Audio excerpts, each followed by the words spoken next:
പിതാവിന്റെയും പുത്രന്റെയും പരിശുദ്ധാത്മാവിന്റെയും നാമത്തിൽ ആമേൻ. പ്രിയപ്പെട്ടവർ, ഇന്ന് ഏപ്രിൽ 17 വെള്ളിയാഴ്ച. അമ്മേ പരിശുദ്ധ അമ്മേ, അമ്മേ പരിശുദ്ധമേ, ദൈവമാതാവേ, കൃപാസനത്തിലൂടെ ഞങ്ങൾക്കും ഞങ്ങളുടെ ദേശത്തിനും അമ്മ മധ്യസ്ഥം തേടി തന്ന എല്ലാ അനുഗ്രഹങ്ങൾക്കും കൃപകൾക്കും ഞങ്ങളിപ്പോൾ ഹൃദയം നിറഞ്ഞ നന്ദി പറയുന്നു.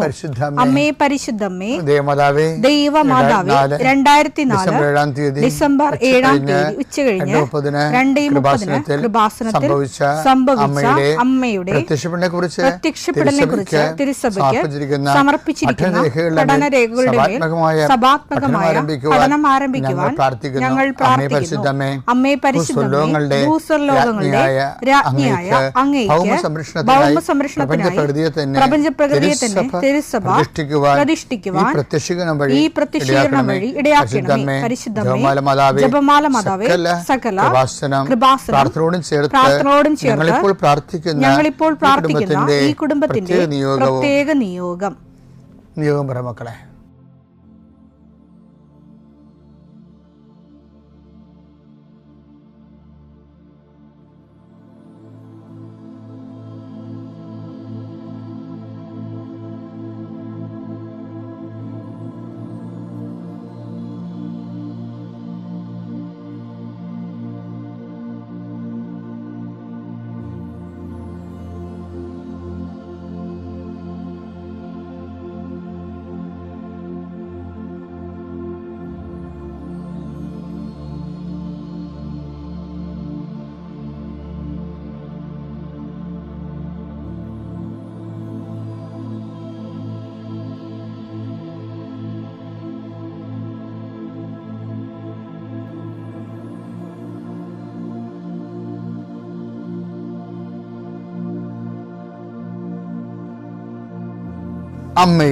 അമ്മയുടെ പ്രത്യക്ഷീകരണത്തിന്റെ ഈ അനുഗ്രഹവേളയിൽ ഞങ്ങൾക്ക് സാധിച്ചു തരുവാൻ കനിയണമേ. ആമേൻ. വിശ്വാസ പ്രമാണം. സർവശക്തനായ പിതാവും ആകാശത്തിന്റെയും ഭൂമിയുടെയും സൃഷ്ടാവുമായ ദൈവത്തിൽ ഞാൻ വിശ്വസിക്കുന്നു. അവിടുത്തെ ഏകപുത്രനും ഞങ്ങളുടെ കർത്താവുമായ ഈശോ മിശിഹായിലും ഞാൻ വിശ്വസിക്കുന്നു.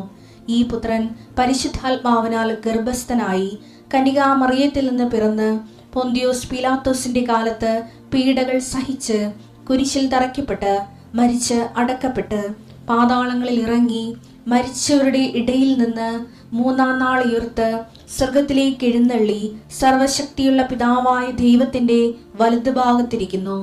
അവിടെ നിന്ന് ജീവിക്കുന്നവരെയും മരിച്ചവരെയും വിധിക്കുവാൻ വരുമെന്നും ഞാൻ വിശ്വസിക്കുന്നു. പരിശുദ്ധാത്മാവിലും ഞാൻ വിശ്വസിക്കുന്നു. വിശുദ്ധ കത്തോലിക്കാ സഭയിലും പുണ്യവാന്മാരുടെ ഐക്യത്തിലും പാപങ്ങളുടെ മോചനത്തിലും ശരീരത്തിന്റെ ഉയർപ്പിലും നിത്യമായ ജീവിതത്തിലും ഞാൻ വിശ്വസിക്കുന്നു. ആമേൻ. സ്വർഗ്ഗസ്ഥനായ ഞങ്ങളുടെ പിതാവേ, അങ്ങയുടെ നാമം പൂജിതമാകണമേ. അങ്ങയുടെ രാജ്യം വരണമേ. അങ്ങയുടെ തിരുമനസ് സ്വർഗത്തിലെ പോലെ ഭൂമിയിലും ആകണമേ. അന്നു വേണ്ടുന്ന ആഹാരം ഇന്ന് ഞങ്ങൾക്ക് തരണമേ. ഞങ്ങളോട് തെറ്റ് ചെയ്യുന്നവരോട് ഞങ്ങൾ ക്ഷമിക്കുന്നത് പോലെ ഞങ്ങളുടെ തെറ്റുകൾ ഞങ്ങളോടും ക്ഷമിക്കണമേ. ഞങ്ങളെ പ്രലോഭനത്തിൽ ഉൾപ്പെടുത്തരുതേ, തിന്മയിൽ ഞങ്ങൾ രക്ഷിക്കണമേ. ആമേൻ. നന്മ നിറഞ്ഞ മറിയമേ, സ്വസ്തി. കർത്താവ് അങ്ങയുടെ കൂടെ സ്ത്രീകളിൽ അങ്ങ് അനുഗ്രഹിക്കപ്പെട്ടവളാകുന്നു. അങ്ങയുടെ ഉദരത്തിൻ ഫലമായി ഈശോ അനുഗ്രഹിക്കപ്പെട്ടവനാകുന്നു. പരിശുദ്ധ മറിയമേ, തമ്പുരാന്റെ അമ്മേ, പാപികളായ ഞങ്ങൾക്ക് വേണ്ടി ഇപ്പോഴും ഞങ്ങളുടെ മരണസമയത്തും തമ്പുരാനോട് അപേക്ഷിക്കണമേ. ആമേൻ. കർത്താവേ, നിന്റെ ഉന്നതമായ നാമത്തിന് സ്വസ്ഥം ചെയ്യും. കർത്താവേ, നിന്റെ വിശുദ്ധ പൗരോഹിത്യത്തെ മഹത്വപ്പെടുത്തണമേ. കർത്താവേ, സഭയിലുള്ള സാന്നിധ്യം പ്രകടമാക്കണമേ. ഈശോയെ, ഈ ആഴ്ചയിലെ അങ്ങയുടെ കാരുണ്യം കണ്ണുനീരോടെ ആഗ്രഹിക്കുന്നുണ്ട്. ഈശോയെ, മുട്ടിന് താഴേക്ക്, കാൽമുട്ടിന് താഴേക്ക്, തുടയിലേക്ക് നീര് പൊങ്ങി കിടക്കണ കണ്ട് കർത്താവ്യത്തെ സ്പർശിക്കും. അവർക്ക് എഴുന്നേക്കാൻ പാടില്ല, ഇരിക്കണവര്. കർത്താവെ, അങ്ങനെയുള്ള എല്ലാവരും നീ സ്പർശിക്കണം. പ്രാർത്ഥിക്കണമെന്നും പ്രാർത്ഥിച്ചത് സുഖപ്പെട്ടിട്ട് ജോലി ചെയ്യണമെന്ന് ആഗ്രഹിക്കുന്ന എല്ലാവരെയും നീ സ്പർശിക്കണേ കർത്താവെ. കർത്താവെ, യാത്രയുള്ള മക്കളെ ഞാൻ ഏൽപ്പിച്ച് പ്രാർത്ഥിക്കുന്നു. കർത്താവെ, വിദേശത്തേക്ക് യാത്ര ചെയ്യുന്നവരും സ്വദേശത്തേക്ക് യാത്ര ചെയ്യുന്നവരും ജോലി സംബന്ധമായി യാത്ര ചെയ്യുന്നവർ യാത്ര മുടങ്ങിപ്പോരുണ്ട്. ഈശോയെ, കാലുകൾ ഉദച്ചും വാഹന അപകടത്തിലും മരത്തിൽ നിന്ന് വീണും പലരും ഈ ദിവസങ്ങളിൽ അവരുടെ ഫോട്ടോയും കൂടെ എൻ്റെ അടുത്ത് വന്ന് അവരെല്ലാം ഞാനിപ്പോൾ ഓർത്ത് പ്രാർത്ഥിക്കണം. ഈശോയെ, ഈശോ നിൻ്റെ തിരുമുറുപാടുന്ന വരതുകരം, ആണിപ്പടുതാർന്ന അത്ഭുതകരം കിടപ്പ് രോഗികളുടെ മേൽ നീ നീട്ടണമെന്ന് പ്രാർത്ഥിക്കുന്നു. അടിപ്പിണർ പോലെ വൈദാഘാതം പോലെ ദൈവിക ശക്തി അവരിലേക്ക് ആവഹിക്കണമേ എന്ന് പ്രാർത്ഥിക്കുന്നു. കർത്താവേ, നിത്യവൃത്തിക്ക് വകയില്ലാത്തവരുണ്ട്. എല്ലാ മേഖലകളിലും വിഷമിക്കുന്ന മക്കള്. ഇക്കാലങ്ങളിൽ ഏറ്റവും വലിയ ദുരന്തം ചെറിയവരെ തിരക്കാൻ ഉള്ള സംവിധാനങ്ങൾ പ്രവർത്തനക്ഷമമല്ല എന്നുള്ളതാണ്. ചിലർ പ്രത്യേക ഏജൻസിനെ വെച്ചുകൊണ്ട് ഇവിടെ ദരിദ്രമില്ല, രോഗികളില്ല, ഇവിടെ എല്ലാം ഒന്നാം സ്ഥാനത്തേക്ക് കുതിക്കണം എന്നുള്ള ഒരു മിഥ്യാധാരണ വരുത്തിയിട്ട് അതിൻ്റെ പിന്നിൽ ഏറ്റവും ദരിദ്രനെയും ഓരം കെട്ടി കിടക്കുന്നവനെയും അവനെ അഡ്രസ്സ് ചെയ്യാൻ പറ്റാത്തൊരവസ്ഥയിലേക്ക് കൊണ്ടുവന്ന് എത്തിക്കുന്ന ഒരു സാമൂഹ്യമായി അന്ധകാരം നാടിനെ വ്യാപിക്കുന്നുണ്ട്. കർത്താവേ, അത് എല്ലായിടത്തും അതുണ്ട്. ഒരു സ്റ്റേറ്റിലും മാത്രമല്ല, ഈ രാജ്യത്ത് തന്നെ ഇങ്ങനെയുള്ള കുറേ ഏജൻസികൾ ഇരുന്നുകൊണ്ട് മിഥ്യാബോധങ്ങൾ സൃഷ്ടിക്കുന്നുണ്ട്. അതിൻ്റെ ഭാഗമായിട്ട് ജനങ്ങൾ അവലംബമില്ലാതെ ഉഴറുകയും തെറ്റായ തീരുമാനങ്ങൾ കാരണം ഉള്ള തൊഴിലിടങ്ങൾ വരെ അടച്ചു പൂട്ടുന്നതിൻ്റെ ഭീതിയിലിരിക്കുന്നു. എല്ലാം അടച്ചു പൂട്ടി ഇനിയിപ്പോൾ ആരോഗ്യ മേഖലയും സമരം ചെയ്ത് അടച്ചു പൂട്ടിക്കുകയാണ് തൽപര കക്ഷികൾ. ഓരോരോ കാരണങ്ങൾ പറഞ്ഞു. നാളെ ഈ രാജ്യത്ത് ഒന്നിനും മുതൽ മുടക്കാൻ ആരും ഉണ്ടാകത്തില്ല. അപ്പോഴും ഈ രാജ്യം ഒന്നാം സ്ഥാനത്താണെന്ന് പറഞ്ഞുകൊണ്ടേയിരിക്കും. ആൾക്കാരെ തെറ്റിദ്ധരിപ്പിച്ചുകൊണ്ടേയിരിക്കും. അങ്ങനെ വലിയ ഒരു രാഷ്ട്രീയ ഇരുട്ടിലും സാമൂഹ്യ ഇരുട്ടിലും ഒരു ജനത പെട്ടുപോകുന്ന അവസ്ഥ. ദൈവമേ, നിൻ്റെ മക്കളും രാജ്യം വിട്ടുപോകുന്നു. ഞങ്ങളുടെ ഭരണാധികാരികൾ ആര് തന്നെയാണോ ഈ രാജ്യം ഈ നാടിന് ഭരിക്കാൻ പോകുന്നത്, അവർക്ക് ആര് ഭരിച്ചാലും അവർക്ക് സത്യസന്ധമായ മാർഗങ്ങൾ ജനങ്ങളുടെ ശ്രേയസ്സിനും എല്ലാവരെയും സന്ധിക്കാൻ ആവശ്യമായ മാർഗം കാണിച്ചു കൊടുക്കണം പ്രാർത്ഥിക്കുന്നു. വർഗീയത കൂടുതൽ രൂക്ഷമായിട്ട് പല്ലും നഖവും എടുത്ത് വളർത്തിയെടുത്തതിൻ്റെ പേരിൽ എല്ലാ മേഖലകളിലും ജനങ്ങൾ ചേരിത്തിരിഞ്ഞ് വൈരാഗ്യ ബുദ്ധിയോടുകൂടി വെറുപ്പ് കൃഷി ചെയ്യുന്ന അവസ്ഥയിലാണ്. കൃഷിയിടങ്ങളെല്ലാം തുറന്ന് കിടക്കുന്നു.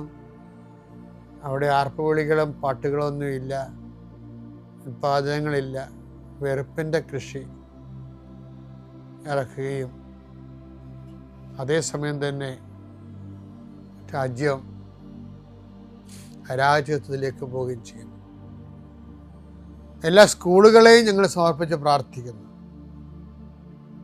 അടിസ്ഥാന വിദ്യാഭ്യാസത്തിന് മേഖലകളാണ്.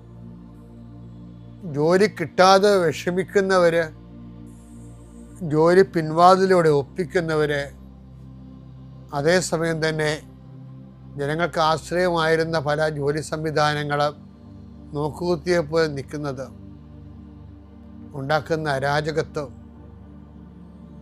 വലുതാണ്.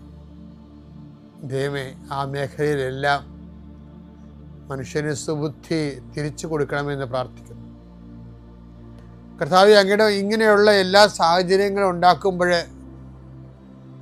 രാഷ്ട്രീയവും സാമൂഹ്യവും വിദ്യാഭ്യാസപരമായിട്ട് മനുഷ്യൻ ഒരു വട്ടം മനുഷ്യരെ തീർത്തും അശക്തരാകും. അതുപോലെ തന്നെ അരികുവൽക്കരിക്കപ്പെട്ടവരുമായിട്ട് മാറുന്നു.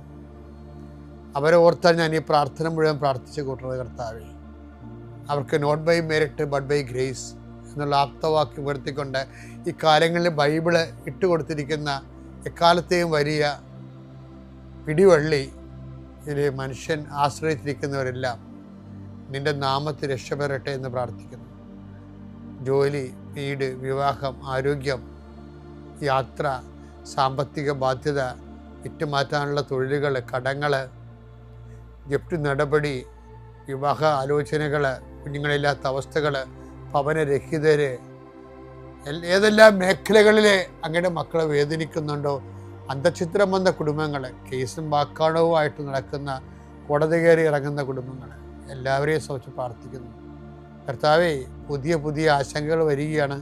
ഞങ്ങൾക്ക് വിദ്യാഭ്യാസത്തിന് കഴിഞ്ഞവരെ പരീക്ഷ റിസൾട്ട് കാത്തിരിക്കുന്നു. അവർക്ക് നല്ല റിസൾട്ട് കിട്ടിയിട്ട് അവർ പോകുന്ന ഇടങ്ങളിലെല്ലാം, നീ പോകുന്ന ഇടത്തെല്ലാം നിൻ്റെ കൂടെ ഞാനുണ്ടാകുന്ന അള്ളിച്ചിട്ട് കർത്താവേ, നിൻ്റെ ചൈതന്യം അവരേക്ക് ആവശ്യിക്കുകയും എൻ്റെ പ്രാർത്ഥനയിൽ ആശ്രയിച്ചിരുന്ന് പ്രാർത്ഥിക്കുമ്പോൾ എൻ്റെ കാര്യം അച്ഛൻ പറഞ്ഞില്ലല്ലോ എന്ന് ഓർത്ത് ഇപ്പം സങ്കടപ്പെടുന്നവരെ അവർ മനസ്സിൽ വിചാരിക്കുന്ന കാര്യത്തിൻ്റെ മേലെ മാതാവിൻ്റെ മധ്യസ്ഥത്തിൽ യേശു നാമത്തിലെ വിടുതൽ ലഭിക്കട്ടെ. പിതാവും പുത്രനും പരിശുദ്ധാത്മാവിൽ നീക്കുവാമേ.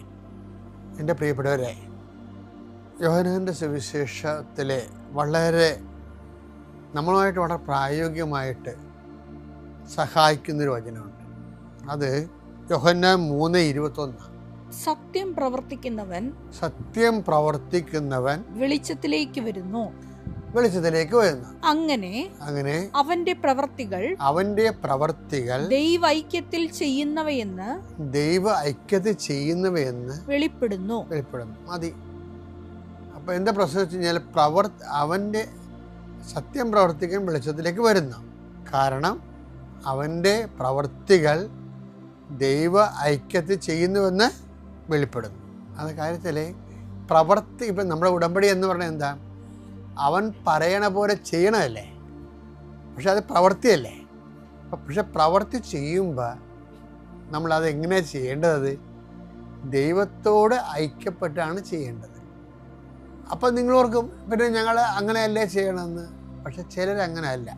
പലരും ഈ ഇൻറ്റൻഷൻ ഐക്യത്തിലാണ് ചെയ്യണത്, നിയോഗ ഐക്യത്തിൽ. അവിടെ ഒരു ഭയങ്കര തെറ്റുണ്ട്. ശരിക്കും പറഞ്ഞാൽ ദൈവ ഐക്യത്തിലല്ല ചെയ്യണം ഉടമ്പടി. ഇപ്പം നിങ്ങൾക്ക് വിസ കിട്ടണില്ല, ഉടനെ നിങ്ങളെന്താ ചെയ്യണത്? ഉടമ്പടി എടുക്കും. എന്നിട്ട് നിങ്ങളെ ഉപപ്രവർത്തനങ്ങളൊക്കെ ചെയ്യുവേ. എന്തിനാണ്? വിസ കിട്ടാൻ വേണ്ടിയാണ്. അപ്പോൾ അതെന്താ? നിയോഗ ഐക്യത്തിലാണ് ചെയ്യണം. ദൈവത്തിന് അവിടെ ബന്ധമൊന്നുമില്ല. നിങ്ങൾക്ക് ജോലിയില്ല, അല്ലെങ്കിൽ വീട് ജപ്തിയാണ്.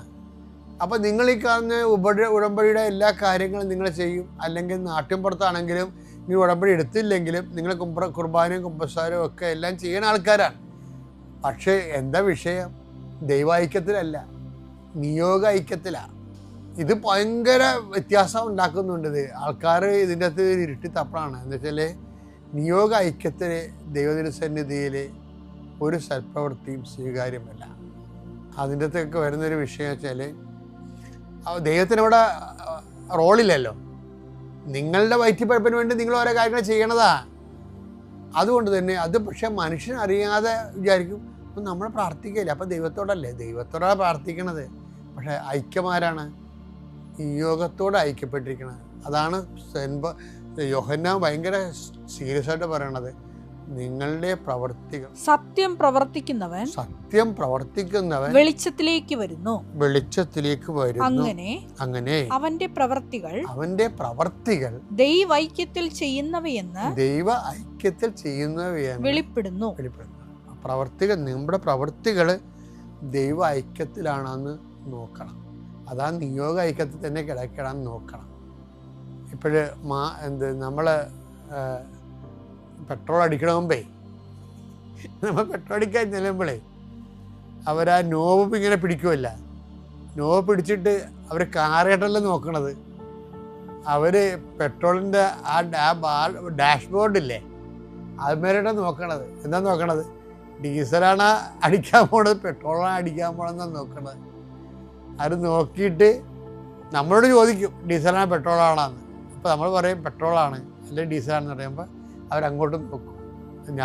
അവർ പിടിച്ചിരിക്കുന്ന നോബ് ഡീസലിൻ്റെ ആണ് പെട്രോളിൻ്റെ ആണ്. കാര്യം ഡീസൽ ടാങ്കിൽ പെട്രോൾ ഒഴിച്ചുള്ള അവസ്ഥ എന്താണ്?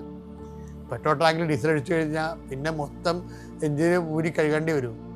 അപ്പം അതുപോലെ തന്നെയാണ് ഈ വിഷയം. നിങ്ങൾ ഉടമ്പടി എടുക്കുമ്പോൾ ഈ ദൈവ ഐക്യത്തിലാണോ നിയോഗ ഐക്യത്തിലാണോ നോക്കണം. നിയോഗ ഐക്യത്തിലാണെങ്കിൽ പെട്രോൾ ടാങ്കിൽ ഡീസൽ അടിക്കുന്ന പോലെ ഇരിക്കും. ഓക്കെ അല്ലേ? ശ്രദ്ധിക്കണേ. പിതാവിൻ്റെയും പുത്രൻ്റെയും പരിശുദ്ധാത്മാവിൻ്റെ നാമം.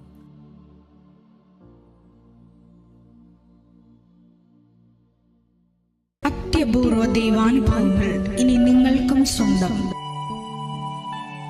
ഈ യൂട്യൂബ് ചാനൽ ഇതുവരെ സബ്സ്ക്രൈബ് ചെയ്തിട്ടില്ലെങ്കിൽ ഇപ്പോൾ തന്നെ സബ്സ്ക്രൈബ് ചെയ്യുക. ഈ വീഡിയോ ഇപ്പോൾ തന്നെ നിങ്ങളുടെ സുഹൃത്തുക്കൾക്ക് ഷെയർ ചെയ്തുകൊണ്ട് കർത്താവിന്റെ പ്രേക്ഷിതരാകുക.